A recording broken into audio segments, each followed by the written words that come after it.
죽음을 통해서 하나님이 택한 민족을 만드시기 위함이었고, 그 민족을 통해서 독생자 예수 그리스도를 보내셔서 세상의 모든 만민들을 하나님의 자녀로 삼으시고자 하는 구속의 계획이 그 안에 있었던 거죠. 아브라함이 그 하나님의 부르심에 순종해서 본토 친척 아비집을 떠나서 하나님께서 지시하신 땅으로 가게 됩니다. 또한 하나님은 아브라함에게 그 약속의 땅을 또 보여주십니다. 그리고 거기서 내가 너에게 큰 민족을 이루고 너에게 복을 주어서 내 이름을 창대케 하리라. 너는 복의 근원이 될지라. 이렇게 말씀하셨죠. 그리고 하나님께서 가나안 땅에 이른 아브라함에게 그 복을 허락해 주십니다. 하나님의 약속은 언제나 신실합니다, 여러분. 그리고 하나님은 그 약속을 이루어주시는 분이신 줄 믿으시기를 바랍니다. 이 아브라함의 가족들이 가나안 땅에 거하다가 야곱의 때에 요셉으로 인해서 기근을 피해서 애굽 땅으로 건너가게 됩니다. 근데 바로 돌아오지 못하고 거기서 430년을 보내면서 큰 민족이 되게 되지요. 그런데 그 민족이 되었지만 애굽의 또 왕이 이전에 요셉을 잊어버리고 이 이스라엘 백성들이 애굽 땅에서 이제 핍박을 당하게 됩니다. 그래서 이스라엘 백성들이 애굽에서 하나님께 구원을 요청하게 되죠. 그래서 하나님께서 모세를 통해서 애굽 땅에서 신음하는 이 이스라엘 백성들을 끌어내십니다. 그리고 광야에서요 40년이란 긴 세월을 보내면서 다시 약속의 땅에서 살만한 사람들로 훈련을 시키십니다. 그리고 이제 시간이 되었습니다. 약속의 땅이 보이는 요단 동편에 그들이 이르게 되었고, 이제 하나님의 약속이 긴 세월 속에서 성취되어지는 그런 감격의 순간이 다가오게 되었죠. 오늘 말씀은 이렇게 가나안 땅에 들어가기 전에 이제 모세를 통해서 하나님이 이스라엘 백성들에게 행한 그런 말씀이 이 신명기에 기록되어 있습니다. 그래서 앞으로 가나안 땅에 들어가게 되면 이렇게 하나님의 백성답게 살아야 된다라는 것을 쭉 설명해 주고 있죠. 그 중에 하나가 이제 오늘 본문에 나오는 장면입니다. 이스라엘 백성들이 이제 가나안 땅에 들어가게 되면은 광야에서 하나님이 먹여주시던 만나가 그치게 되고 그 땅을 이제 그들이 차지하게 되고 자리를 잡게 되면서 거기서 이제 자기들이 수고해서 먹고 지내게 됩니다. 그래서 처음 농사를 지어서 얻게 되는 곡식을 하나님께 바치라고 말하고 있는 거죠. 그냥 바치는 것이 아니라 의식을, 즉 예배를 드리며 하나님께 바치라 이렇게 말씀하고 있습니다. 그래서 처음 수확한 만물, 이 발음이 조금 어려워서 여러분들이 설교를 들으시면서 제가 만물 그러면은 이게 만 가지 물의 만물이 아니고 맛물, 첫 번째 수확물이라는 것을 염두에 두시고 걸러서 잘 들으시기를 바랍니다. 이 만물을 광주리에 담아서 이제 하나님이 계시는 성전에 나와서 제사장에게 이렇게 말하라고 말하는 것까지 가르쳐 주셨어요. 뭐라고 말하느냐? 3절에 나오죠. 내가 오늘 당신의 하나님 여호와께 아뢰나이다. 내가 여호와께서 우리에게 주시겠다고 우리 조상들에게 맹세하신 땅에 이르렀나이다. 이렇게 말하면서 그 첫 번째 수확물을 하나님 제사장을 통해서 드리라는 거죠. 그러면 제사장이 그 광주리를 받아서 제단에 올려놓으면 다시 그 제물을 갖고 나온 사람이 하나님 앞에 또 이렇게 말해야 된다라고 아주 긴 말을 또 가르쳐 주십니다. 그게 이제 오늘 본문의 5절부터 10절 사이에 이제 나오게 되죠. 무슨 이야기입니까? 자기들이 방랑하던 사람들이었는데 애굽에 들어가서 소수민족으로 살다가 학대를 받아서 하나님께 호소했더니 여호와께서 자기들을 해방시켜 주셨고 젖과 꿀이 흐르는 이 가나안 땅으로 인도해 주셨다고. 그리고 그래서 이 땅에서 지은 이 농사의 첫 번째 수확물을 하나님께 바치기 위해서 가져왔습니다. 이렇게 말하라고 그 말 내용까지도 가르쳐 주십니다. 이 말의 내용이 뭡니까? 하나님께 드리는 기도이자 찬양인 것이죠. 이 10절에 따르면 이런 기도와 찬양을 드린 뒤에 그 광주리 만물이 그 첫 수확물이 담긴 광주리를 제단 앞에 놓고 하나님께 예배해라 이렇게 말하고 있습니다. 왜 하나님이 이스라엘 백성들에게 가나안 땅에서 처음 들어가서 처음으로 지은 농사의 첫 수확물을 하나님 앞에 드리면서 예배하라고 했을까요, 여러분? 이스라엘 백성들이 기억하기를 원하셨습니다. 뭐를요? 하나님이 이스라엘을 애굽에서 건져내셨고 이 가나안 땅까지 오게 하셨고 이제 이 가나안 땅에서 이 수확물을 통해서 하나님의 복과 풍요를 누리게 해주실 것이라는 것을 잊지 말라고 이렇게 가르쳐 주신 거죠. 이 말을 들은 유대인들, 이스라엘 백성들은 하나님께서 자신들의 생존과 운명을 가지고 계신 분이라는 것을 잊지 말아야 했습니다. 그리고 그들은 그것을 기억하고 있었습니다. 그래서 구약성경 전체는 사실은 이러한 하나님의 인도하심을 이스라엘의 여러 역사적인 사건들과 많은 사람들의 그런 일들을 통해서 우리에게 계속해서 증거해주고 있습니다. 우리가 구약성경을 읽으면서 그런 이스라엘 사람들의 이러한 시각을 통해서 하나님이 역사를 주관하시고 섭리하신다는 사실을 배울 수가 있습니다. 그러면 그런 시각들을 통해서 우리는 우리의 삶에서 전혀 새로운 차원을 경험하게 되는 거죠. 그저 내 힘으로 살아보려고 애쓰고 아둥바둥하는 것이 아니라 하나님을 의지하며 살아가는 삶의 놀라운 비밀들을 경험하게 되는 겁니다. 여러분, 우리가 살아가기 위해서 꼭 해야 되는 일들이 있습니다. 농사를 짓거나 돈을 벌거나 해야 되는 일이 있죠. 근데 그런 것들에만 몰두해서 살아가면 사실은 사는 재미가 그렇게 없습니다. 사는 재미는 또 다른 데서 많이 우리가 누릴 수 있죠. 물론 일하는 가운데서도 얼마든지 우리는 즐거움을 누릴 수 있습니다. 예를 들자면은 무슨 시나 무슨 그림이나 음악 같은 그런 것들을 깊이 우리가 알고 그것을 누릴 줄 알면은 또 삶에서 새로운 그런 또 즐거움과 기쁨들을 우리가 누릴 수 있지 않습니까? 물론 이런 것이 없으면서도 우리가 이 세상을 잘 살아갈 수 있습니다. 생계를 위해서 살아가는 것, 삶에 몰두하면서도 얼마든지 삶의 즐거움을 누리며 살아갈 수 있죠. 하지만 삶을 얼마나 풍요롭게 사는가 하는 질문 앞에서 생각해 본다면은 이러한 시나 그림, 음악들을 아는 이런 것과는 아주 큰 차이가 있지 않겠습니까? 하나님에 대한 경험이라면 두말할 나위가 없습니다. 하나님을 실제적으로 경험하는 삶과 그렇지 못한 삶은 그대로 정말 하늘과 땅 차이가 난다고 말할 수 있죠. 그래서 성경은 하나님을 경배하라고, 하나님을 예배하라고 줄기차게 우리에게 말하고 있는 거죠. 그것을 맛보라는 겁니다. 특별히 이제 이 가나안 땅에 들어가는 이스라엘 사람들에게 이것이 아주 중요했습니다. 왜 그렇습니까? 이스라엘 사람들이 광야에서 하나님의 인도하심을 경험할 때 그들은 그것을 그들의 눈으로 목도하고 있었습니다. 확인할 수가 있었죠. 뭡니까? 구름 기둥과 불 기둥으로 항상 그들의 진영에 하나님이 머물고 계셨습니다. 그것을 통해서 확인할 수가 있습니다. 그런데 이제 가나안 땅에 들어가게 되면서부터 이 구름 기둥과 불 기둥에 대한 언급이 성경에서 나오지 않습니다. 없어진 거죠. 그러니까 그들의 눈에 보이던 하나님의 임재가 이제는 보이지 않는 겁니다. 그리고 그들의 눈에는 이제 뭐가 보입니까? 가나안 땅에 살던 사람들의 문화가 보이는 거죠. 구름 기둥과 불 기둥으로 보이던 그 하나님을 붙잡고 광야에서 사는 것은 그래도 확인할 수 있으니까 편했습니다. 어쩌면 너무나 광야라는 삶이 척박했기 때문에 하나님이 그거라도 보여주시지 않았으면 이스라엘 백성들이 따라오기가 아주 힘들었을 겁니다. 그런데 이제 가나안에 들어가서 눈에 확인되지 않는 그 하나님의 임재를 경험하는 그들에게는 이제 불확실의 문제가 생긴 거죠. 확인할 수가 없으니까.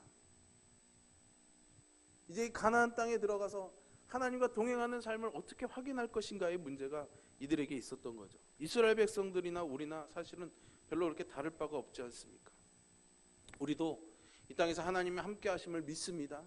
그런데 사실은 이것을 구체적으로 우리 눈으로, 우리 손으로 확인할 방법은 별로 없습니다. 마음의 믿음을 가지고 따라가야 되는 거죠.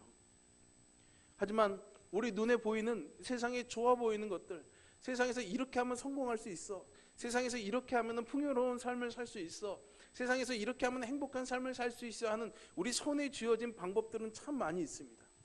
사람이라는 게요, 참 약한 게 보이지 않는 것보다는 사실은 보이는 것을 따라가게 되어 있습니다. 확인되지 않는 것보다는 확인되는 것들을 따라가죠. 돌다리도 두들겨보고 건너랬다고 확인하고 가는 것이 사람들의 본성입니다. 여러분, 유대인들은 이제 어떻게 해야 되겠습니까? 그들이 가나안 땅에 들어가면서 하나님이 자신들과 함께 한다는 사실을 확인하기가 아주 어려웠습니다. 그러다 보니 보이는 것을 쫓다 보니 우상에게 한눈을 팔기 시작했던 거죠. 가나안 땅 사람들이 섬기던 바알 신을 하나님과 더불어 섬기게 되는 겁니다. 바알 신앙은 이 땅에 풍요를 주는 것으로 그렇게 사람들이 믿었습니다. 다산과 풍년을 목표로 하는 신앙이었죠. 이스라엘 백성들이 광야에서 40년 동안을 살면서 고난의 행군을 하다가 상대적으로 풍요롭고 편안하고 뭔가 좀 차원이 다른 그런 삶을 살아가던 가나안에 정착하는 이 과정 가운데서 이 바알의 유혹에 솔깃해한 것은 아주 자연스러운 일입니다. 그만큼 하나님의 함께 하심을, 하나님을 경험하는 것이 명백하지 못했기 때문에 더 그렇게 끌려갈 수밖에 없었겠죠. 그러니까 어떻게 생각해 보면 이 유대인들이 바알을 숭배했던 것을 그냥 무조건 왜 그랬냐 이렇게 우리가 폄하할 수가 없습니다. 사실은 우리도 이 땅에서 살아가면서 실제로 그런 물질적 풍요들이 필요하기 때문이죠.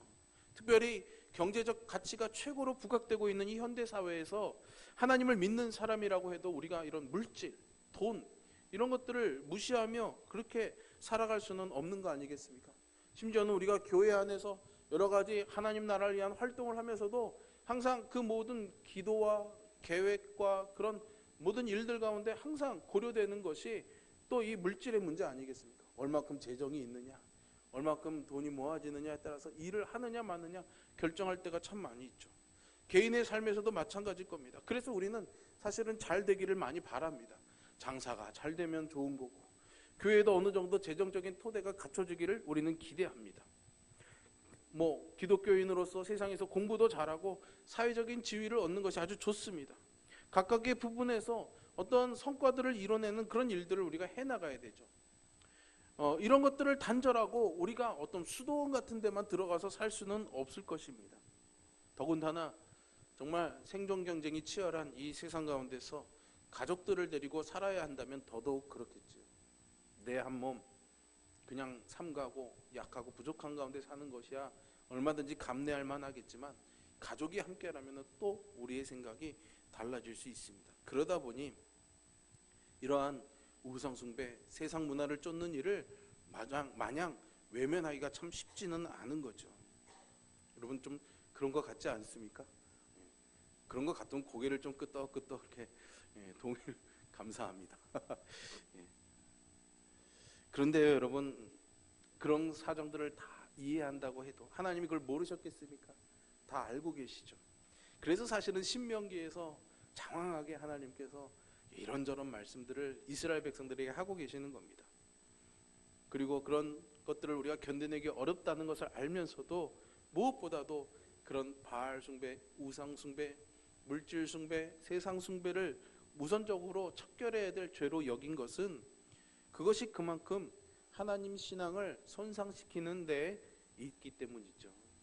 하나님의 신앙이, 하나님을 믿는 그 신앙이 우리가 정말 이런 세상 이런 유혹들에 흔들리게 되면은 결국 우리가 살아가는 우리 삶의 토대, 우리의 생명의 토대가 허물어지는 것이기 때문에 우상 숭배를 그냥 내버려 둘 수는 없는 문제였습니다. 하나님이 우리가 살아가는 생명과 삶의 궁극적인 토대라는 사실을 잘 확인할 수 있다면은 결코 이런 것에 흔들리지가 않겠죠. 그러면 어디서 우리가 이것을 확인할 수가 있겠습니까? 겉으로 확연하게 드러나지 않아서 종종 우상 숭배에 빠진 이 이스라엘 백성들과 달리 모세와 여러 선지자들은 어떻게 그런 하나님의 섭리를 경험할 수가 있었을까요? 그게 오늘 본문에 하나님이 너희는 이렇게 고백해라 라고 말씀하신 우리에게 주신 그 언어에 담겨져 있는 거죠. 역사입니다. 지나온 삶을 돌아보면서 하나님이 함께 하셨음을 확인하라는 거죠. 그래서 우리가 구약을 읽어보다 보면 재밌는 게 항상 기억해라. 나는 어떤 하나님이다. 나는 아브라함의 하나님, 야곱의 하나님, 이삭의 하나님이다. 그렇게 끊임없이 우리로 하여금 이스라엘 백성들로 하여금 과거를 돌아보게 합니다. 하나님이 어떤 일을 행하셨는가를 기억하게 합니다. 출애굽으로부터 가나안까지의 그런 여정을 보면은 사실은 이 이스라엘 사람들에게 하나님의 섭리 외에는 그 일에 대한 어떠한 설명도 할 수 없습니다. 애굽을 빠져나온 것 자체가 사실은 놀라운 일입니다. 애굽은 당시에 최고의 제국이었습니다. 거기서 한두 사람이 탈출하는 게 아니라 200만 명이나 되는 한 거대한 민족이 그 애굽의 통제에서 탈출해서 나올 수 있다라는 것은 사실은 도저히 불가능한 일이었고, 나오다가 몰살당할 수 있는 아주 두려운 일이기도 했습니다. 그런 불가능한 일을 행한 분이 바로 하나님이셨다는 것을 이스라엘 사람들은 기억해야 했던 것이죠. 홍해 바다를 가르고 그 바다를 건너게 하신 것도 하나님이 이 모든 것들을 이루셨다는 사실에 초점이 있습니다.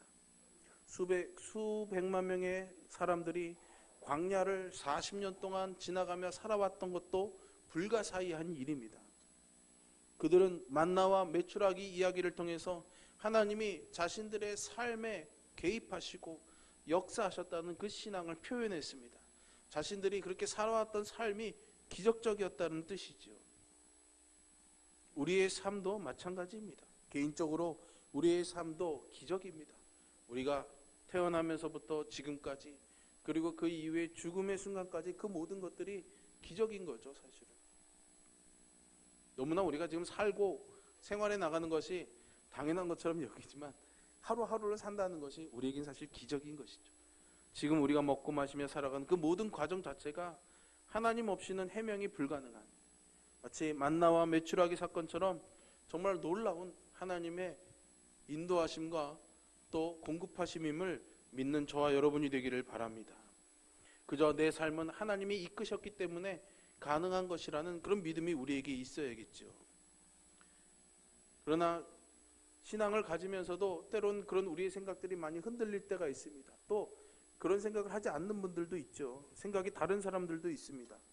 두 종류의 경우에 그렇습니다. 첫째는 삶의 토대가 하나님이 아니라 그냥 자연 속에서 주어진 것으로 보는 사람들이 있습니다.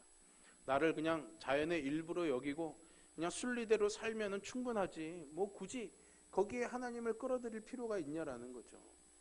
그냥 양심에 맞게, 그냥 법에 맞게, 그냥 자연이 주는 그런 순리에 맞게, 운명에 맞게 거기에 그냥 긍정적인 생각을 하면서 살아가도 충분하지 않냐라는 거죠. 또 그러면 행복하지 않냐라는 겁니다. 거기에 우리가 딱히 반론을 할 수는 없습니다. 이렇게 살면은 행복할 수 있죠. 또 그렇게 살면은 사람들의 인정도 받을 수 있습니다. 그러나 그런 생각에 전적으로 동의할 수는 없습니다. 왜냐하면은 우리가 살아가는 세상의 이런 모든 원리나 자연적인 원리도 사실은 하나님의 통치 아래 있기 때문입니다. 하나님이 이 세상을 창조하셨기 때문이죠. 사람들은 다 누구나 우리의 시작과 우리의 처음에 대한 궁금증을 가지고 있습니다. 어떻게 이것이 시작이 되었나 많이 궁금해하죠. 그래서 우리 신앙 그것이 하나님이다 라고 말하지만, 그래 그냥 하나님이 하셨어 라고 말하기에는 뭔가 논리적이지 못하니까, 과학적이지 못하니까 수긍하기 어려워하는 사람들이 있습니다. 얼마 전에 스티븐 호킹이라는 아주 세계적인 물리학자가 타계했습니다. 그렇죠? 루게릭병에 걸려서 1년밖에 살지 못한다고 그랬는데 50여 년을 살면서 어쨌든 이 학계에 귀한 그런 영구적인 학문의 성과들을 남겼습니다.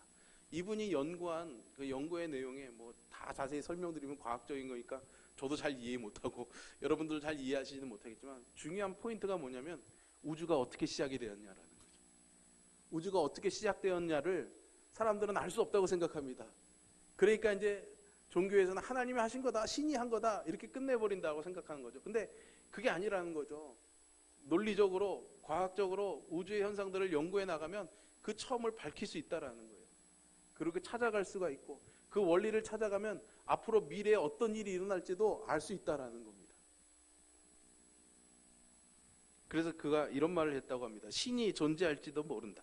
그러나 과학은 창조주의 도움 없이도 설명할 수 있다. 과학적인 논리로 우주의 시작을, 우리의 생명의 시작을 밝혀낼 수 있다라는 거죠. 그리고 최근에 발견되는 어떤 우주 연구의 그런 성과들을 보면은 막 그런 것들에 점점 다가가고 있는 것처럼 느껴집니다. 그러나 여러분, 그런 것들을 다 인정한다고 그래도 사실은 그 모든 것들이 여전히 하나님의 통치 가운데 있다고 저는 믿습니다. 과학적으로 아무리 완벽한 설명을 해도 그 모든 것들은 하나님의 다스림 가운데 있는 것이죠. 또 그런 하나님이 내 삶의 토대라는 것을, 내 삶의 근본이라는 것을 인정하지 못하는 태도의 두 번째는 뭐냐면, 자신의 불행한 삶을 근거로 하나님을 그렇게 받아들이지 못하는 분들도 있습니다. 하나님이 선하신 뜻으로 우리를 이끌어 가신다면 내 삶이 이렇게 망가질 수 없다라는 거죠. 구약의 욥기에 나오는 욥도 그렇게 생각했습니다. 자신의 처지가 얼마나 고통스러웠는지, 이렇게 살 바에야는 차라리 죽는 게 낫겠다고, 그래서 그냥 세상 사람들이 가는 저런 음부에 가도 좋겠다, 그렇게 호소합니다. 그런데 여러분, 불행한 삶을 이유로 하나님을 믿지 못하겠다라는 이 생각은요, 사실은 행복과 불행의 기준을 자기에게 놓고 있기 때문입니다. 내가 고통스러우니까, 내가 불행하다고 생각하니까 그런 거죠. 오늘 패럴림픽, 평창 패럴림픽이 끝나지 않습니까? 거기에 나오는 선수들의 그런 인생의 이야기들이 적힌 그런 기사들을 보면 참 감동이 많이 됩니다. 그죠, 여러분? 사지가 막 절단이 되고 여러 가지 장애를 얻었음에도 불구하고 그런 어두운 시기들을 극복해내고 어떤 인간적인 성취와 성공을 이뤄낸 그분들의 모습이 우리에게 큰 감동이 되죠. 그분들이 만약에 그런 불행한 일들을 불행 자체로만 받아들였다면 그런 인생 역전을 이룰 수가 없었을 것입니다. 불행한 사실에만 매여 있었으면 자신의 삶을 바꿀 수가 없었겠죠. 그러나 그 관점을 다른 곳에 두었기 때문에 그들의 인생이 바뀔 수가 있었습니다. 그 바뀐 관점이 바로 하나님께 있어야 되는 거죠. 욥은 그것을 경험했습니다. 자신의 관점에서 삶을 보면 너무나 불행했습니다. 그런데 그가 하나님을 경험한 뒤에 보니까 자신의 그런 생각이 너무 짧았다는 것을 깨닫게 된 거예요. 내가 보기엔 불행한 사건이었는데 이 사건도 하나님이 역사하고 개입하지 않은 내버려 팽개친 그런 삶이 아니라 하나님의 다스림 가운데 있는 삶이었다라는 거죠. 그것도 하나님의 선하심으로 내게 주어진 삶이었다라는 거죠. 그러니까 욥에게는 자신의 그런 비참한 운명보다 더 장엄한 그 하나님의 손길을 경험하게 되는 겁니다. 그래서 그가 욥기 42장 5절에서요, 내가 주께 대하여 귀로 듣기만 하였사오나 이제는 눈으로 주를 배움나이다. 이전에는 귀로만 들었던, 경험하지 못하고 그냥 하나님은 이런 분이겠지 이런 분이겠지였다는 거예요. 그런데 이제 하나님을 뵙게 되니까 자신의 그런 불행한 환경도 이해가 되는, 그럴만하다. 불행한 상황은 바뀌지 않고 있지만 그것도 하나님의 다스림 가운데 있다는 것을 인정하게 되는 순간 더 이상 욥에게 그것이 불행이 아니었던 거죠. 이런 역사의 신비, 우리의 삶의 과거의 흔적들을 통해서 하나님의 생존, 하나님이 나의 삶의 모든 것들을 책임지고 계신다는 사실을 믿고 하나님을 예배하면서 우리는 살아야 될 줄로 믿습니다. 근데 사실 실제 삶에서는 그렇지 못한 경우들이 참 많이 있습니다. 그죠? 이렇게 하나님이 내 삶의 모든 것이 되십니다. 그렇게 경배하면서 어떤 영적인 그런 감동을 느끼면서 그렇게 살고 싶지만 실제 생활에 쫓겨가다 보면은 그게 잘 안 되는 거예요. 흔한 표현대로 마음은 원이로되 몸이 따르지 않는 거죠. 먹고 사는 것 자체가 실제 생활에서 우리에게 너무 벅차기 때문입니다. 그래서 쫓기듯이 살아가는 거죠. 다른 분들에 비해서 좀 경제적인 여유가 있다 하더라도 그런 분들도 여전히 쫓기기는 매한가지입니다. 그러다 보니 하나님을 믿는다고는 하지만 실제로는 하나님을 경험하는 삶과는 너무나 먼 생활을 할 수밖에 없습니다. 잘 하려고 노력해도 잘 되지 않죠. 그러다 보니까 어떻게 합니까? 대체로는 자기를 그냥 스스로 자책합니다. 그래서 그냥 끊임없이 나는 왜 이렇게 그냥 모자라고 부족하지? 그러면서 하나님 나를 정말 이 믿음의 경험 가운데로 들어가게 해주세요. 이렇게 매달리면서 기도할 수밖에 없죠. 아니면은 그냥 그런 거지 뭐 사는 게 다 그런 거지 그러면서 그냥 문제의식 없이 소위 신앙생활을 해나가기도 합니다. 그러니까 오늘 본문에서 맛물이 든 이 첫 수확물을 든 광주리를 들고 하나님께 경배하라는 이 본문의 말씀이 별로 이렇게 실감나게 다가오지 않는 거죠. 그런 우리의 상황들을 벗어나는데 최선이 바로 예배의 영성을 회복하는 겁니다. 하나님 앞에 나오는 거죠. 어떤 마음으로 나오는 겁니까? 만물을 들고 나오는 겁니다. 첫 번째 수확물을 들고 나오는 겁니다. 그런 마음, 그렇게 드리는 예배에 바로 하나님의 섭리가 우리의 삶에 항상 역사하시고 인도하시는 놀라운 신비를 우리가 이 예배를 통해서 경험할 수가 있는 겁니다. 왜 하나님께서 2절과 10절에서 처음 수확한 그 곡식을 가지고 와서 하나님께 경배하라고 했을까요? 여기에는 하나님의 귀한 마음이 들어있는 겁니다. 그 만물을 드리고 이렇게 말하라 라고 하면서 나오는 2절 이하부터 10절까지의 말씀을 우리가 아까 읽었지만 쭉 읽어보면 무엇입니까? 하나님이 이 첫 번째 수확물을 가나안 땅에 와서 거두기까지 함께 하셨다라는 고백을 하라는 거예요. 여기까지 하나님이 나를 도우셨습니다 라는 그런 고백을 하라는 거죠. 가나안 땅에 와서 처음 얻은 이 열매를 바칠 때 그 속에는, 그 드리는 예물 속에는 방황하던 우리가 하나님의 은혜로 애굽에서 이곳으로 나오게 되었고, 하나님이 이 광야를 지나서 우리를 적과 꿀이 이르는 이 가나안 땅까지 오게 했고, 이 귀한 수확물을 거두게 했습니다 라는 그런 신앙의 고백이 그 첫 소산물의 예물 위에 들어가 있었던 거죠. 그냥 처음 생긴 거니까 그냥 율법적으로 드리는 게 아니라 하나님이 여기까지 우리를 인도하셨으니까 우리는 그것을 기억하겠습니다. 그런 신앙의 고백을 하나님께 드리고 있는 것입니다.